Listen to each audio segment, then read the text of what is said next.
What's going on, everyone? So, I've talked heavily about how I believe the Los Angeles Lakers trade the 17th pick in this upcoming draft. And so far, the evidence is kind of swinging more towards that way. So, the Lakers worked out four prospects, and none of the prospects are guys anywhere close to the 17th pick. A lot of the guys are based on mock drafts and stuff like that. A lot of them aren't even expected to be drafted. And so, the thing is, like, look, I'm totally okay with trading the 17th pick, right? Do it. Trade it if obviously if something's there. If you don't just trade stuff just to trade stuff, but if the Lakers really do find a deal to upgrade depth or go get that other star, whomever that may be, then do it, right?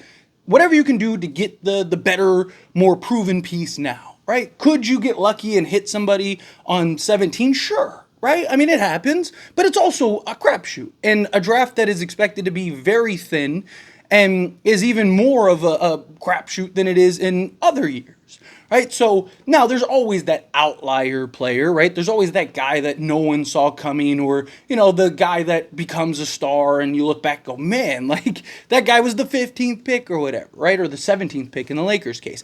And there's always that gem in the second round, right? And the Lakers draft department has done a good job. I've seen this like running narrative of like the Lakers draft department being terrible. And like, I don't know where that came from, right? Like, I know people are disappointed with the Jalen Hood-Schifino pick, but one, like, he's or just turned 20-year-old rookie that didn't get to play and display his talents one way or another. All the minutes that he did play were just total garbage time, where there is no real structured basketball or anything, and he's just there to just basically kill the clock and chuck up shots.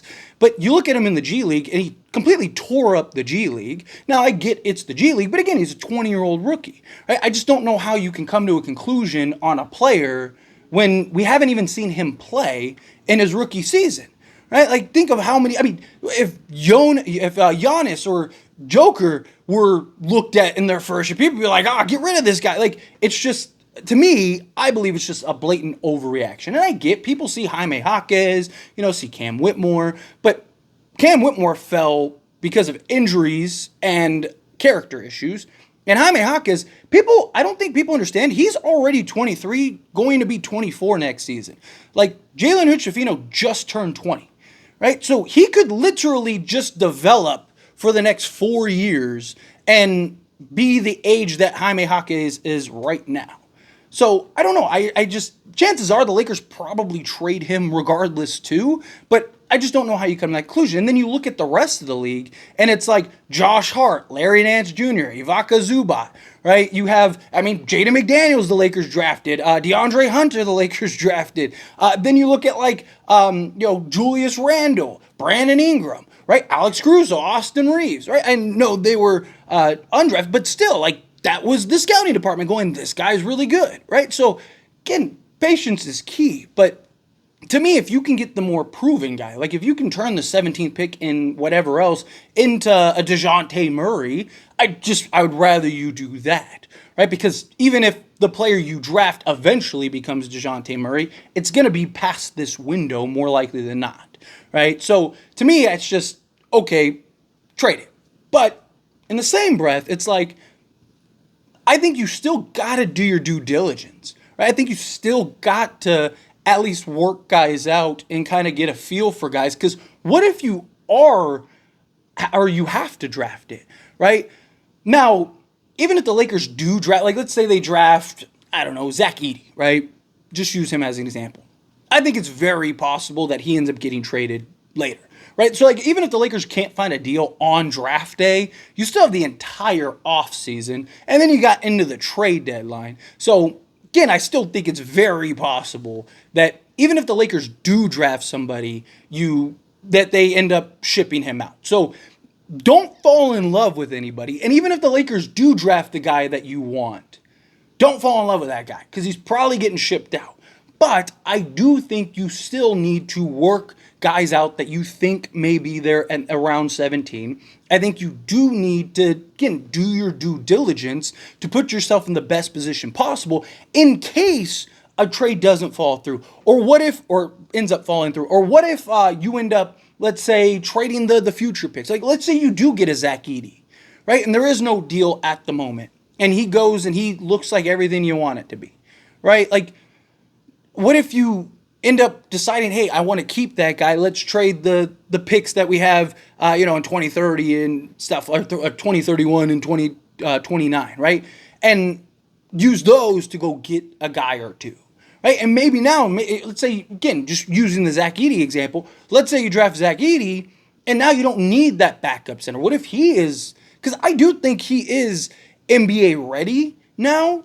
Question is, can he operate at an NBA level, right? Like, you look at the skill sets, you look at what he's best at, you look at his just mammoth of a human species, right? He's 7'4" with a 7'10" wingspan.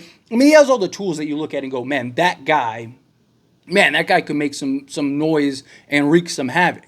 And I do think he's one of the guys that could make an impact right now. I'm not saying he's going to be an all-star in year one and, average 20 and 12 or something. But no, I mean, even if he just comes in and gives you, 10 and 5 or something, because Anthony Davis is still going to play the bulk of the minutes. If he could slot alongside AD, right? That's the idea. That's the goal. But if you end up getting that guy and he is just game busters right out the league, well, then now that's one less thing that you need to try to go get.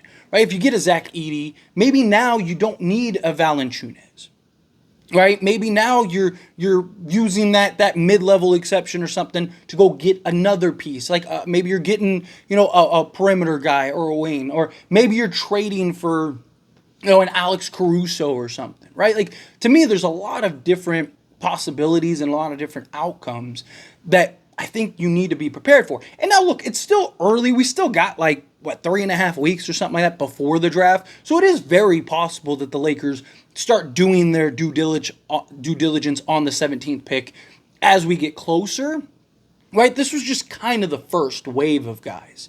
But we've heard little rumors of Lakers getting looks at various guys, and all of them don't seem to be 17th pick guys. And even the guys that are rumored to be coming in next aren't 17 pick material, right? They're all 55 to undrafted. Now, the 55th pick is, it's about as close as you can get to being undrafted. So, the Lakers could be looking at it as hey, maybe we take this guy with the 55th, and then this guy we bring in on a two-way, right? So they're just kind of looking for undrafted guys. Because the Lakers, that's kind of been their bread and butter, which, again, kind of goes back to the drafting thing, where it's Lakers aren't drafting in the lottery, right? They're drafting mid to late first round and towards the back of the second round. So you're trying to find those diamonds in the rough. You're trying to find those role guys that can maybe come in and just have some level of an impact, right? And especially if the Lakers end up doing everything that they want to do, getting a star or upgrading their depth, you're going to need cheap, just hustle, dirty work guys. And if you can find that in the draft, then all the more power, right? That's even better. So undrafted in the draft, right? Lakers need young, athletic, versatile players. So if they can find that, right? And again, we're not in the room watching how some of these guys are performing in their drafts and their draft combines, right? But to me, it's unless you already have a deal kind of worked out, and it's kind of the spit in a handshake, and it's okay, well, we just got to wait till the draft, and then we're going to pull this off, which they very well could. Who knows, right? We're not with Rob Pelinka sitting down on the phones. We don't know what kind of conversations have been had. We don't know what kind of process Rob's gone through, but I would like to see at least a couple guys that they like at 17 that you could maybe work out. Even if you do plan on trading that pick, it's just, to me, it's the fail safe, right? Because if you don't trade the pick, now what do? Now you're scrambling and you're oh no, now hey, throw a dart on that board and see which one it lands on. I don't want that. I want the Lakers to do what they've done best, which is getting those role guys in the draft, right? They've done a really good job, especially in the second round, which I'm very high. But to me, it's just the Lakers draft department has just been A1 for 10 years now. And people are doubting it because of Jalen Hood-Schifino. Again, we haven't even seen Jalen Hood-Schifino. We don't even know what he will be, right? We don't know. You know how many guys started out terrible and became great? Like, you know how many guys kind of like just took a couple years to get their legs under them before they became something?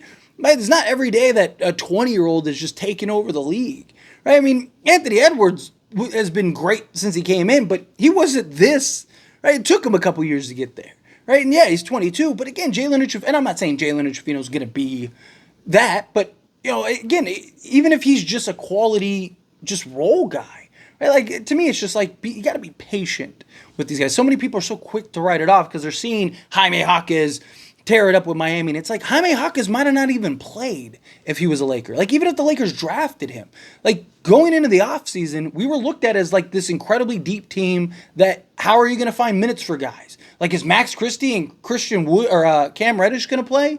And it's like, you think that those two guys, you think Jaime Jaquez, the rookie, was coming in, and Darvin Ham? Do you trust Darvin Ham to play that guy? Right? Like, the team that drafts you is very impactful, is very important. I mean, look at Derrick Jones Jr. as a great example, right? He was a bench warmer about to be out the league, right? I mean, he just did an interview the other day where he was like, dude, I was thinking about taking my player option and just to try to get another year, and but then I just decided to bet on myself. And now look, now he's one of the biggest pieces in Dallas going, again, position, where you land, right? Opportunity, all those things matter, right? Cam Whitmore couldn't even crack the rotation in Houston for most of the time, right? He had some games, some moments, but for the most part, he was just riding the pine, right? Jaime Jaquez, same thing. He was great. He started off kind of like in spot minutes, and then they had injuries and all this stuff, and then all of a sudden, Jaime Jaquez which he capitalized on. So to Jaime Jaquez's credit, you got to give him credit. I mean, it was kind of a Austin Reeves situation last year, where it's like Austin Reeves was just kind of getting spot minutes, and then all of a sudden, LeBron goes down, gets some injuries, boom, he comes in, right? It's like, oh, wow, okay, hang on a minute. So, credit Jaime Jaquez, but like, they're a team, like, because I see people talk about like Golden State, right? Like, and they're like, well, the Warriors, they ran 2 rookies, and it's like, well, yeah, because they had to. And all these teams finished worse than us.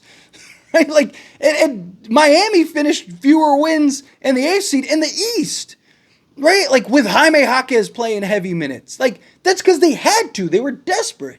It's a big difference than when you're desperate and not desperate. I'm just saying, like, again, we can't judge these guys, right? Like, we don't know. We've seen plenty of guys. Michael Carter-Williams won Rookie of the Year and was looked at as the next, I mean, he nearly averaged a triple-double, was looked at as, like, the next star guard in the league. Where is he? Anthony Bennett, where is he? He was the number 1 pick, right? Like, there's so many times we've seen guys have incredible runs or be top picks and turn out to be nothing, right? They're out the league before their rookie contract is up, right?